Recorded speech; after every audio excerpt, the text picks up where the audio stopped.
folks. My name is Nader Shirazi. I'm one of the three co-founders of the Brolit Factory. That's my man Josh. So, man Quincy. For the long story of what Brolit Factory is, you can visit brolitfactory.com. But in the Cole's Notes Go right now. nutshell, Go yeah, right now. like right now, right there. And subscribe to the YouTube. We don't know if we're gonna have that link at the bottom. We don't know for sure. It's okay. Quincy will do it. Yeah, he'll put it in the button But go right to there. Brolit I'll Factory. put it there somewhere. Yeah, Brolit I'll Factory. put it right there, like right Yeah, there. guys. It'll go right there. brolitfactory.com. The three of us got together. Josh is my neighbor. Quincy's his best friend. A couple of years ago, we got together to discuss I'm some your business. best friend too.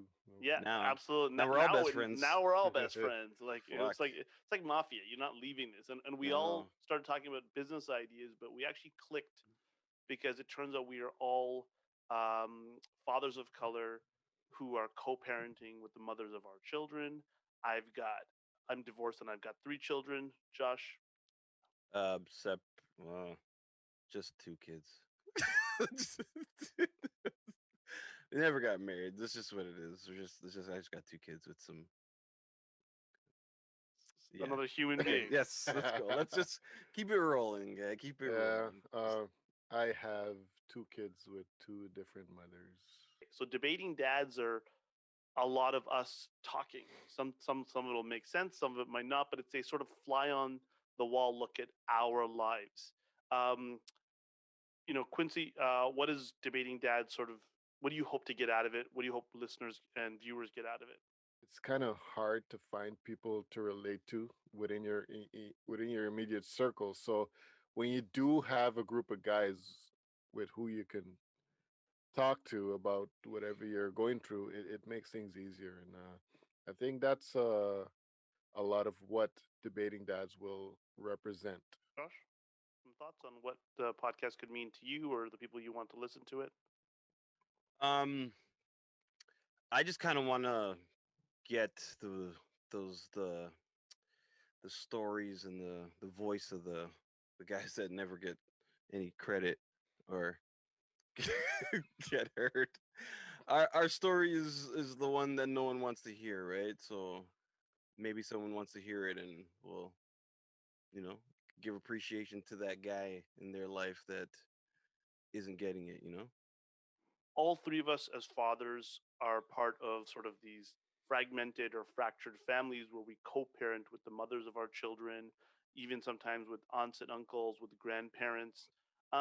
We None of us do not fit the traditional definition of family. Like heck, we don't even see our kids every day. um, what does your fragmented family look like? What is the new normal for you?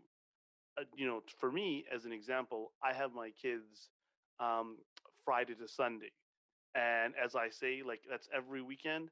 They come out of the car full blast, as I say.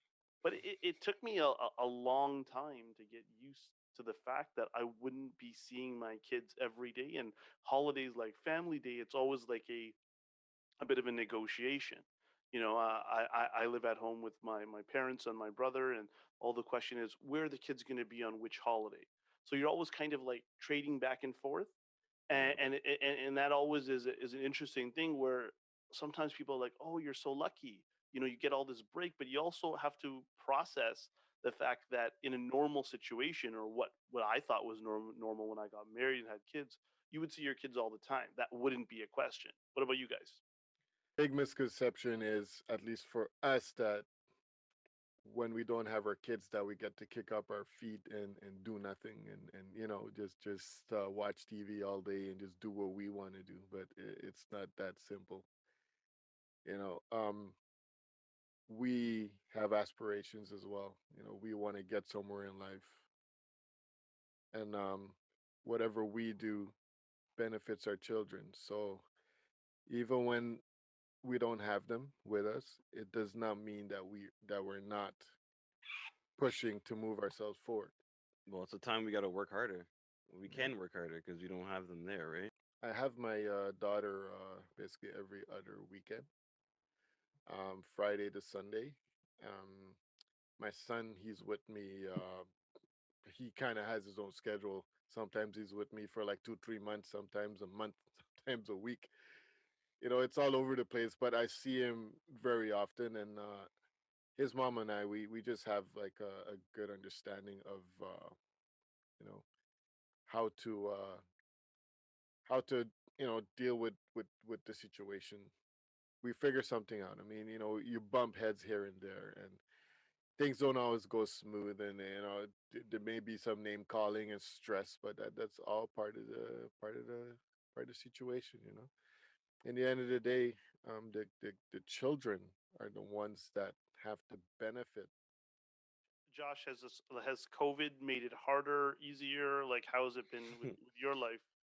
COVID's ruined my life. Well, when it came to my family, like How I was it went. before? Well, I went from like seeing my kids 7 days straight, week at a time, to like every other week. It's like I don't even. I feel like when I see my kids, I'm like, who the hell are these guys? Like they look totally different. You know what I mean?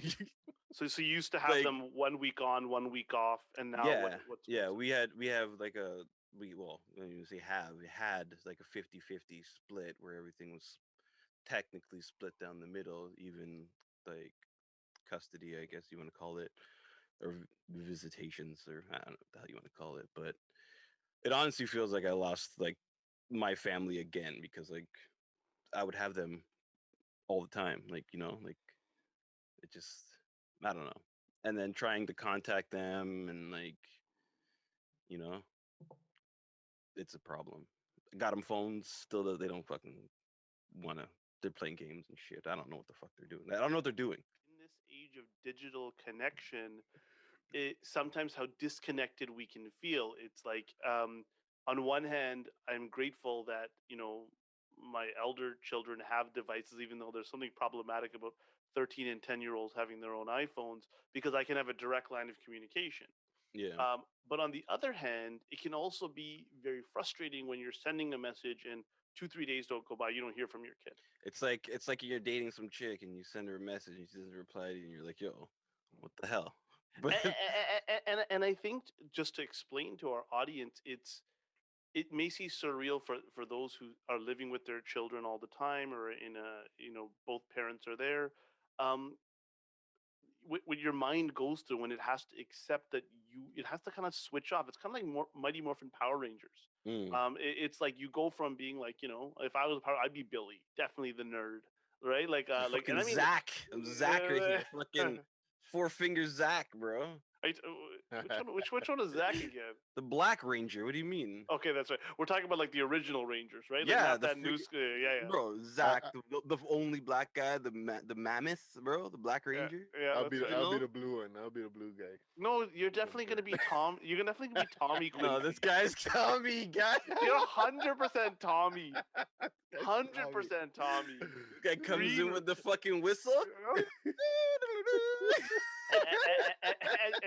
And it's like, so you go and you're sitting, you're in your world, your kids maybe not around you, and a call comes, and boom, all of a sudden you need attention. It's like, Dad, I need this. Dad, I need that. Like, all You of a just sudden drop it's like, everything. yeah, I need boots. I need this. I need that. And all of a sudden you Oh, just have to morph. I gotta order that computer. You have to morph, and it's like, it's all of a sudden it goes from like a push start car where it's like 0 to 100, and that, and add in technology, add in COVID, add in the fact where a lot of co-parents are trying to do everything digitally. It just becomes even more confusing. And sometimes I wonder, with the children, do they sometimes go into their silos when they're with one sense of parents, just to make sense and protect their own minds, right? And then, and then can they jump out of it? Like, how does it affect them? How does it affect us? Right. You don't even have even the time to even sit down and ask them. It's like, yeah, it's like you have so much little time to do so much things, catch up and do something and then hang out and chill, like, and then it's over.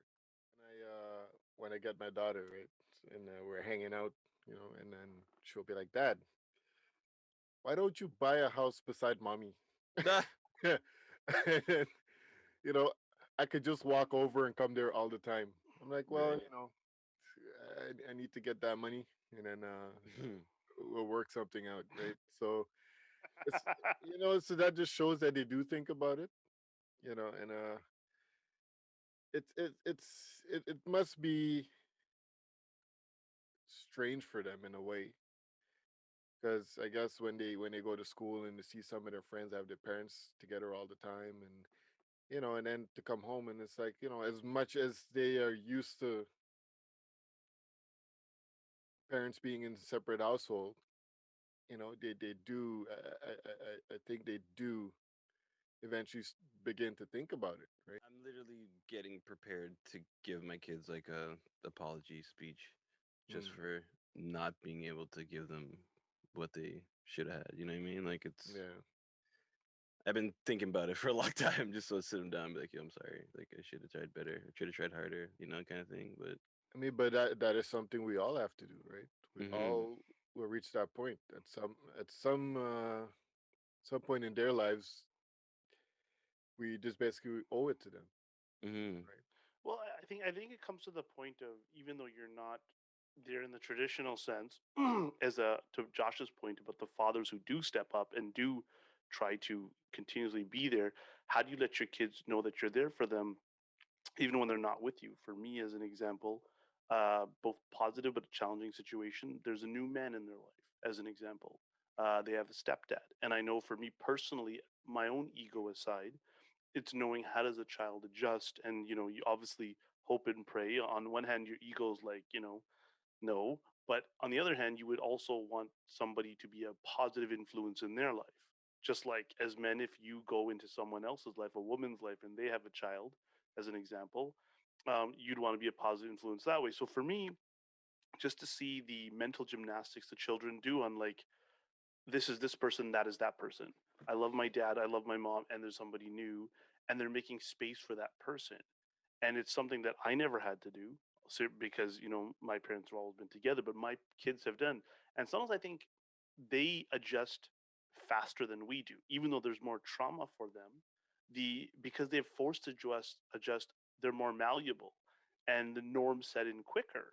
I think it's the age that when it happens Yeah, because when that shit happened when I was like 16, bro, I almost kicked dude's ass. Like, you know what I mean? So it just Yeah. really depends, right? And how the person comes in, and like even that, like I don't even know I don't even know what the fuck's going on. My dad wasn't there much during my teen years, but I knew of my dad, and he would come and visit, spend time with us. But um, yeah, my mom, she never dated or tried to move on. She just was there with my sister and I, and we had our three-person family, like, and then eventually he ended up moving, and my parents got back together, and got married, and you know I really got to experience a complete household from that point on. and just Mine was reversed.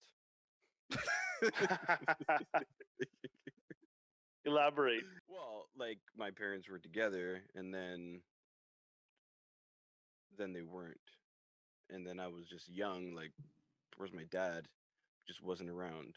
I guess he went to Jamaica or got arrested. I don't even know like really what happened. I just know he wasn't there. I just and then psyche just kind of blocks all those bad memories from that past, and then I forget my childhood. Do you know what I mean? Because it's like all this trauma that just gets get blocked out. Well, in terms of my family, well, my dad had his reasons why he wasn't there early on. I mean, these were immigration issues. He tried and he fought, Mm, and it just didn't work out, right? And we eventually ended up moving here to Canada to be a complete family. And I just really noticed the difference in having him around. You mm, know, I was not um very handy with before we all got together, right? I wasn't aware of my technical abilities and other things like that before I actually got to live with my dad every day, because now I had an example, somebody to learn from, and someone to imitate, basically, and Hmm. it made a big difference in my life. You know, Fathers make a big difference in your life. oh yeah, I'll tell you that. Okay? They 100%. I mean, I mean, They can build them up or they can break them down. I mean, for me, I have and still, thank God, continue to have an amazing dad. And that's also, I think, what challenged me so much is that, growing up being this first gen or second gen, however you define it, brown Muslim Pakistani kid, Canadianized, born and bred here. Uh, First gen, bro. You're first gen. no, there's two definitions. I took anthropology in undergrad, so like technically, like you can technically be considered second gen depending on when you landed. Read a I book. took the school of common sense, and if Mm, you're born here, you're first generation. So mm, sorry. sometimes we'll look this up. Um, but I think for me that's what made it so traumatic because this was only supposed to happen to white people. like that's kind of how we, brown, like you're just supposed to be like miserable and married forever.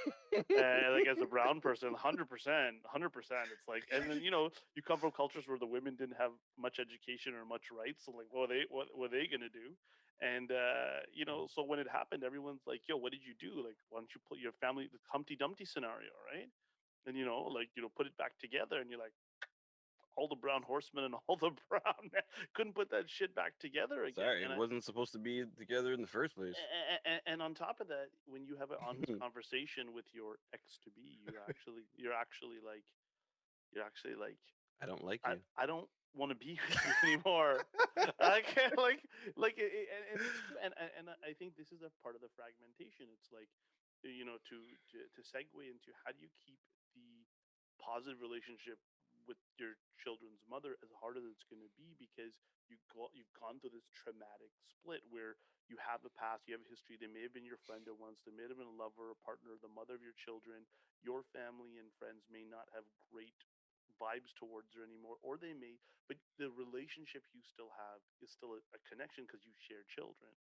It could be something as mundane as buying them winter boots, like I had to do, or as serious on what type of school they're gonna go to, right? Yeah. Right? They're the ones, and if push comes to shove, the mothers, they're calling us because we are their dad, right? And how do you keep that when sometimes it's not the easiest thing to do? How do you guys try to keep that relationship positive? Well, I haven't got a call in a long time. Um, Or how like, did you when it was good, at least? I don't know, man. I just did what I was supposed to do, man. Like if she needed something, I would help out. Like, you know what I mean? Like it's still 50-50. There's still half, right? But I don't know. Right now it's still like super raw. So it's super shit, the communication and the like I haven't heard from her in like I don't know, a month, and then she just sends me like some medical things to like fill out. Like, oh, massages. Like what do Function you does, yeah, what do you function does, yeah. what do you want me to do with that? Like like fuck off right now. Like like, do yourself. Like I don't really want to do that right now. You know what I mean? Like you can't call me. You can't call me and be like, "Oh, the kids want to talk to you," or "Hey, you haven't heard from the kids in a while. You should talk to them." You know what I mean? But you have time to send me your fucking receipts. Does that Okay. happen? Does that happen to you, Quincy? Does like function sometimes, like when you want a conversation or need to talk something out? It's just like, well, I need this, I need that, Like I I don't need ask her this. for shit. I mean, it Never have. depends. Like sometimes you butt heads, man. And things don't always go as smooth as you want. Stress causes people to say things that they really don't need to be saying. You know, um, I just keep my mouth shut most of the time. well, that's what it is. It's about picking your words, like picking the things that you really need to say to each other, like to keep everything civil, to keep everything working the right Mhm. way. When you start throwing things out to hurt each other's feelings and put each other down, it just makes everything that much harder. Because then after that's done, you have to repair it, right? Because in the end of the day, you still need each other, right? But do you have to repair it? It probably will For the, never get for the for repaired. It'll just listen, continue on. to an extent, yes, Mm. We because just gotta suck it up. your teamwork is important for the children, right? Unless you don't care about the other parent, right? You don't, your teamwork is important, right? It's okay. But both people want to have to be on that team. It's like it's even with sports. You don't always like all your teammates, right? Yeah, You but don't they get gotta. along with all your teammates, but But you and your teammate will have the same goal. all right. And same as with the kids, we should Mm, have the same goal, right? The key word is Yeah. should, bro. But the interesting thing, and one, Should. this is why they call us debating dads, because we often, sometimes we agree, many times we don't, right?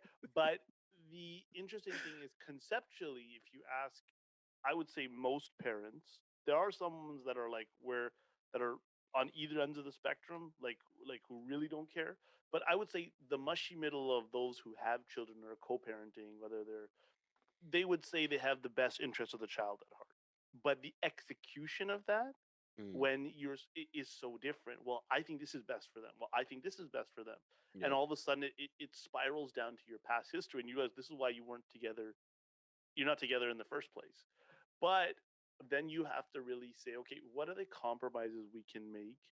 Um, because ultimately it's kind of, in my case, I'm not married to her anymore, but we're still a fragmented family. It's the way I say it. Like, my kids love their mom. It's always something I need to ground myself back in, because ultimately, if if it's consistent war, then the kids will just be like, why do you keep fighting with my mom? And then vice versa, or vice versa, as I like to say. Let's get that trending Twitter. um Vice vice vice versa. vice versa. As they like to say, is that, like, the child has loyalty. So if they feel one parent, in most cases, is getting the short end of the stick, they will rush to the defense of that parent. Like, don't talk about my dad like that. Don't talk about my mom like that. Right? It's like Super Saiyan. Right? It's like, Hopefully. yo. And I think we do have to trust that they are good children. And I think, generally speaking, is that there are some really nasty situations, but even those ones, do they have to stay nasty all the time? I can say, hand up, that in 5.5 years, there have been ups and downs, but the baseline is much better than what it was, and that's hard work. It's support from this peer group that we have, and I think this is what we want the audience to kind of hopefully understand, that this isn't some bitching show about our exes. We are Sometimes it is. sometimes I think we do vent, but what we try to do to each other is hold the other person's foot to the fire and say, where can you improve? Because at the end of the day, everybody Hey, thinks they're their you own know what you can protagonist. improve first though? Stop arguing around your kids. Yeah, I mean, that's a great point. It's always going to be a challenge, man. This thing here, it's something that we're committed to for the next how long? Well, probably 20 years at least. I think forever, bro. It's like the At least. NWO. It's like the Like NWO in the '90s. This is for life, right? Like, for life. for life. Get Hogan on that. Quincy, please pump in some of that. Don't. uh, mm, No, and then, just to add that, each of us try to find new partners again, that's just going to add new dynamics to the mix, right? Mm, And I think that's part of the further fragmentation. So the new normal, to me, is a fragment. There is yeah. no whole anymore. They're just pieces, and you just hold on to the pieces you can. Do the work. Hopefully, you have that network around you to support. I also say, in terms of fragment, also, us being minorities, um, we've come from a joint family system, right? And, like, before COVID, everyone was like, "Oh my God, you live at home," and now everyone's rushed back home, and Right? we're like, come on, come on, people, It's like Y- we're the smart ones. right? Having that family and just having the support of grandparents, a sibling, cousins, and that makes the children's healing process so much better, right? At Mm. least for those of us who are fortunate enough to have it and have to deal with that joint household. Um, Both my and my ex have that, right? And I think that leads to, once you repair those relationships, because family squabbles when you spit can be tough, you have to really isolate that and work on the two of you as co-parents. That really, the children, when they have sets of grandparents, the children get to love, and they know that, oh, the love that was there before continues, and that will, I think, give them some peace of mind, right? Hopefully. Hopefully. Yeah, Just hopefully. comes down to just talking to them, man. Like, just gotta have a conversation. It's all about communication, right? Any closing thoughts for audience, just on fragmented Um, families? they suck, and try not to become one. So if you're listening and you're in a relationship, can you heal that? Can you heal Yo, that? all I'm saying is do whatever you can while you can, because time's just gonna spread you apart, and not in a good way. There's always a light at the end of the tunnel. I mean, the only thing is you don't know what that light is. It could be a car coming in your direction.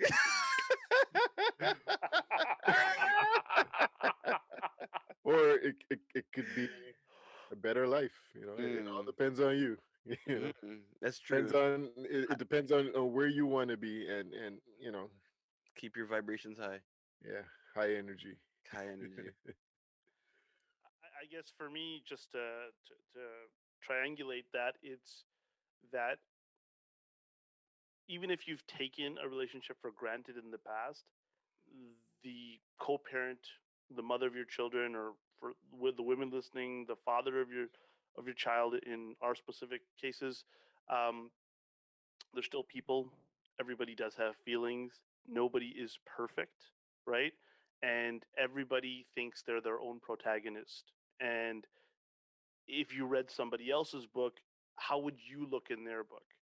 And I think you have to really turn it around. And even when you 100% feel you're right, sometimes for the betterment of your children, you just have to be patient, because everybody wants to win and have the last word and feel that they're not getting trod on or pushed over. But over the aggregate of time, you have to believe that if you take the welfare of your children, you can be firm, you can be polite, but you don't have to always fight it out, because that's how we got here to begin with in the first place. And let's not make like the future years that are coming like the last years that passed. Like, we deserve to be happy. Our exes deserve to be happy, and most of all, the children deserve to be happy. Oh And yeah. And most that, important, we deserve to be happy. I think the children probably, Josh. But if we are happy and their mothers are happy, the children will ultimately be didn't happy. didn't you hear that new saying? Happy father, happy children. Did you just come up with it? Yes, trending. Worldwide right now. Okay, we're gonna count it down, guys, and men, women, and those who identify differently. We'll count it down in three, in two, in one. Till next time.